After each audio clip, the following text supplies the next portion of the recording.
HBCU players brought the pressure in Week 13 of the NFL season, and we are here to talk about it all with you guys on the HBCU NFL Report, brought to you guys by HBCU Game Day.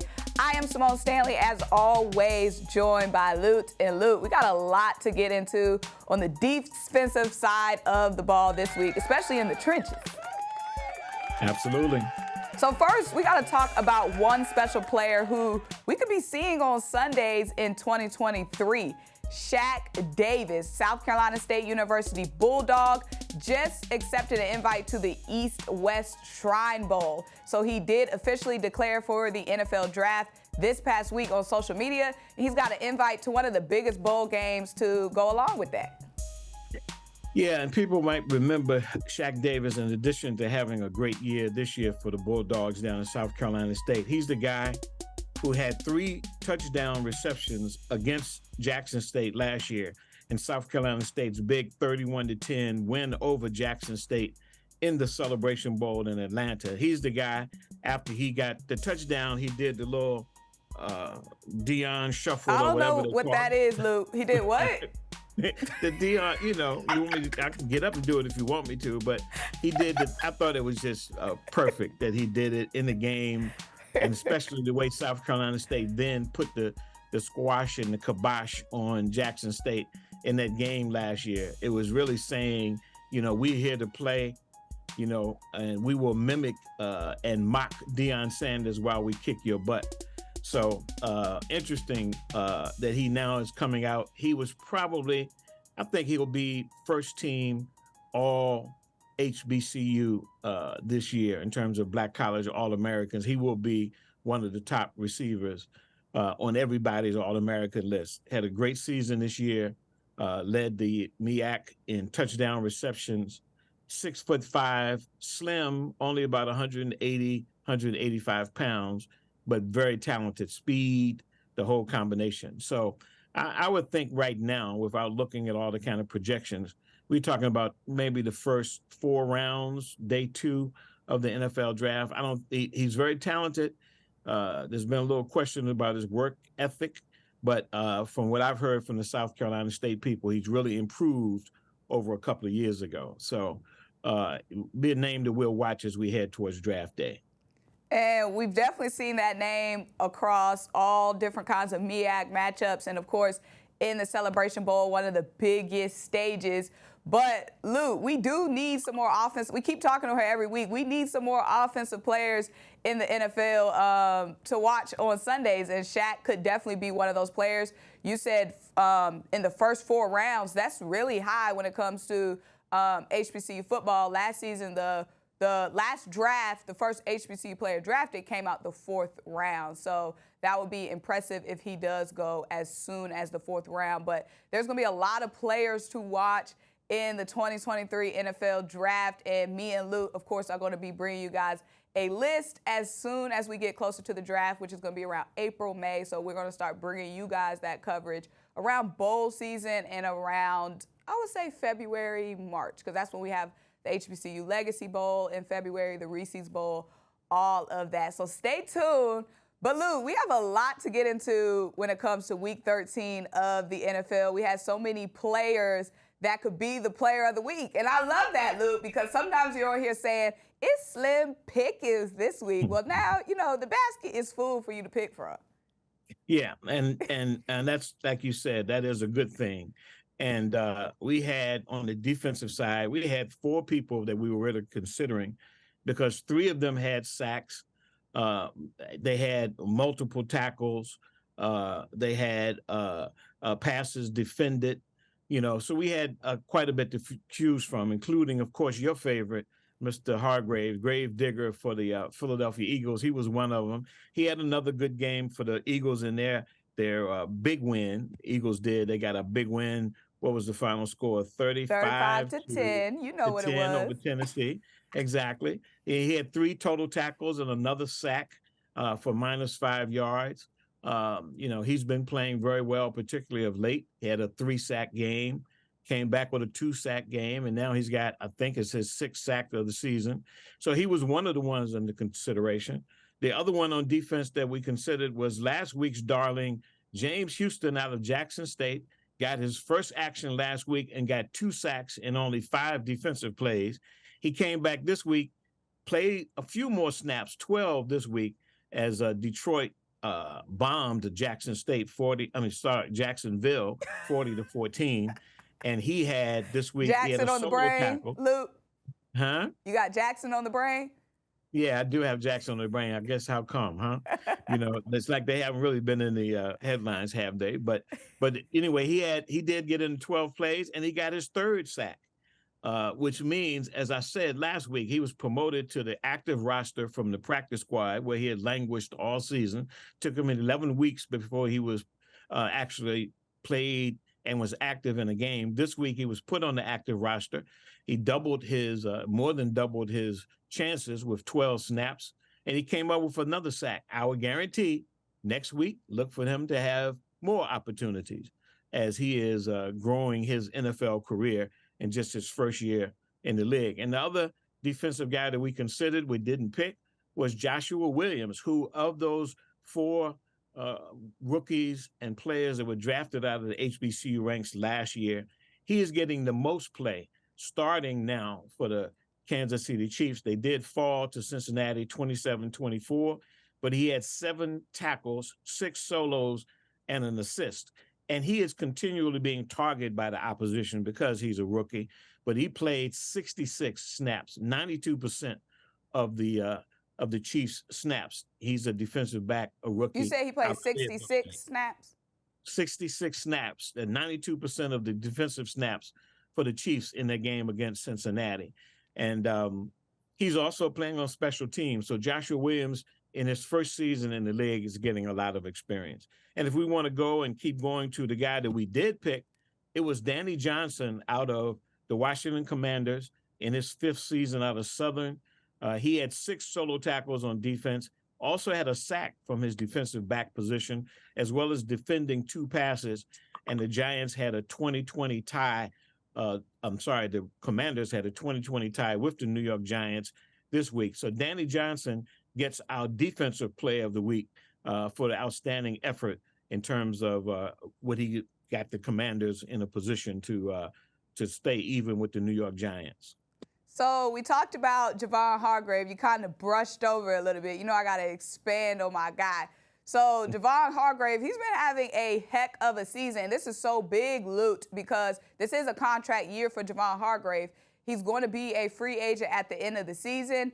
Fletcher Cox is going to be a free agent at the end of the season as well. So it's a pivotal time at the defensive tackle position in Philadelphia, especially since we brought in Jordan Davis, again, who I keep repeating. He was one of the best players, arguably the best players on UGA, Georgia's championship team. We brought him in at nose tackle, and that was kind of signaling to Javon Hargrave and Fletcher Cox that, this is a young future in Philadelphia. But Javon Hargrave, he's left no doubt each and every week. He has literally, I would probably say, been the best defensive lineman, most consistent defensive lineman for the Eagles all season long.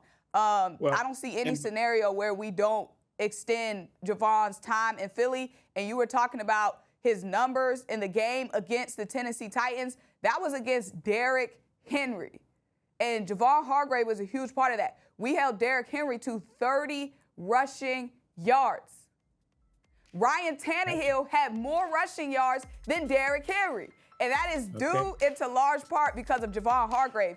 And Javon only had to play 28 snaps. It's the efficiency for me. You know what I'm saying? I got you. Yeah. 28 snaps, and each and every snap making his presence known. And that's good that he only had to play a little bit of snaps because it is getting time where we're going to the playoffs, and we want him to have that full motor. So just knowing that he can be that effective in so little time, I mean, it's a gym. What could you imagine a man like Javon Hargrave on your team, Luke? Yeah, we'll be glad to take him back with the Steelers. But let me ask you this. Given the fact that he's younger than Fletcher Cox, obviously there's going to be a lot of competition for his services. He's going to get some other offers from other folks around the league. So are they likely to try to retain Hargrave and let Cox go? Bye, Fletcher. Fletcher Cox, you want to talk about some people being lazy. Fletcher Cox can be lazy at times. Like I said, Javon Hargrave, hungry and consistent. Yeah. That's what we need. That dog, that bulldog from South Carolina mentality. Are you going to be able to keep him, though? You're going to be able to pay him enough? Because he was the highest rated defensive tackle when he signed 3 years ago with them. Luke, are they going to be able to unlike to your give him that franchise, kind of we're not letting a guy like Javon Hargrave go. There's no way we can do that. Okay, good enough. Good enough. I mean, priority list, when it comes to priorities, Javon Hargrave is top 3 in retaining this offseason. Okay. In my opinion. Very good. And when we get to free agency time, that's going to be a lot of content for us to discuss. Sure. Absolutely. But yeah, the defense, they put on a show this week. Let's go on to our offensive player of the week. Was in a nail biter last night. He was right there in the trenches in the thick of it all. And that's Nick Leverett out of North Carolina Central. He played 3 years at Central, finished his career at Rice, but we put him in the HBCU category because he spent most of his career there. He was inserted as a starter 4 or 5 games ago when the Tampa Bay Bucks were really struggling to run the ball as well as to protect Tom Brady. So he's come in over the last few games and has been playing all of the snaps. And once again, in that nail biter, as you said, that 17-16 win that they got on Monday night, just last night over New Orleans, he played all 80 offensive snaps. And that's letting you know he's starting at left guard for the Bucks. And that's letting you know that he's pretty much earned that job. He's played 80 snaps and he's played 100% of the snaps in all of the games that he's been in. So Nick Leverett is really establishing himself as a reliable offensive lineman in the league this year. And the Bucks did get the last second. I think they scored with 3 seconds to go to knock off New Orleans. They love that Tom Brady story. Like the way they were going so in, the GOAT, he loves this. He's at 500. His team is 6-6. Stop acting like he's been being a miracle we haven't seen that drive in how many years? Right. That little game-winning drive. And it's the Saints, y'all. Relax. Yeah. And, we just beat the Saints last week, and I wasn't expecting much from them. But, yeah, they're 6-6, and we were playing the the Pittsburgh Steelers, we were playing the Falcons this week. And if the Falcons had beaten us, they would actually, and Tampa Bay had lost, there would have been a tie amongst in the NFC South, I think it's called. So we were able to get by. We were able to get by Atlanta. And the Steelers won 2 games. That's why I got on my black and gold today. Yeah, now you finally want to rep your team now that y'all got some wins. You wasn't repping them all season. Well, I always rep my team, but we've been win, loss, and we won 2 in a row. So I thought I'd pull out the old, with all of the Super Bowl, how many Super Bowls we've won. Y'all love them Super Bowls, boy. Yes, we do. That's how we roll. So we won 2 in a row, and we knocked off Atlanta. In that game, I was watching Kadero Hodge out of Prairie View A&M. He had a couple of opportunities, targets, one of them in the end zone that we broke up. So he didn't scratch this week. So he's not on the offensive not on the offensive schedule this week in terms of having player of the week kinds of numbers. But we've covered defense, we've covered offense. Let's go to special teams. So you finally have someone new. Other than Jamie Gillan, right? Someone finally, that's a huge feat for this guy because Jamie was about to sweep it was only 4 more weeks for somebody to take that spot from Jamie. We finally got someone. The game wasn't pretty, but this one play was. Yeah, and Grover Stewart has been, with Shaquille Leonard out this year, he's actually had to play more snaps than he usually does. He played 71% of the snaps this week. And Grover Stewart, who we're talking about, a 6-year veteran out of Albany State, he always plays special teams. He's one of those big bodies they put on the line for both field goals as well as extra points. So he always plays well on special teams, especially when they're trying to score PATs or field goals. But this week, he's also on the field goal defense team. And this week, he was able to block a field goal, even though the Colts went down big to Dallas 54-19 Sunday night. Stewart was his usual good self on defense. He had 5 total tackles, 2 solos, 3 assists. He played 71% of the snaps, and that's up, I think, because Shaquille Leonard has been out all season, or for the most part all season. He's been playing, he usually plays around 50%. He's been playing 70% snaps on defense. And then on special teams, he always plays usually double digits. He also had 10 plays on special teams and was able to block that field goal. So yes, he supplants Jamie Gillan as our special teams player of the week for his play, even though they went down to a big loss to Dallas. And you didn't have to mention that part. I just play. Yeah. Well, But the Cowboys, they're up and down as usual. This week they're up. We'll see what they do going forward. right, we'll see. We'll let next week talk and speak for itself. But week Absolutely. 13, it was a lot of competition. We had 4 guys going for that Defensive Player of the Week spot on the HBCU NFL Report. We are rolling to week 14. We are sure there is going to be more standouts and some more guys to watch as they declare, some more college guys probably declaring for the NFL Draft and accepting invites to these big prospect bowls. But guys, I am Symone Stanley. He is Lute Williams. This is HBCU Game Day, the HBCU NFL Report. Thank you guys so much for joining us. Peace out.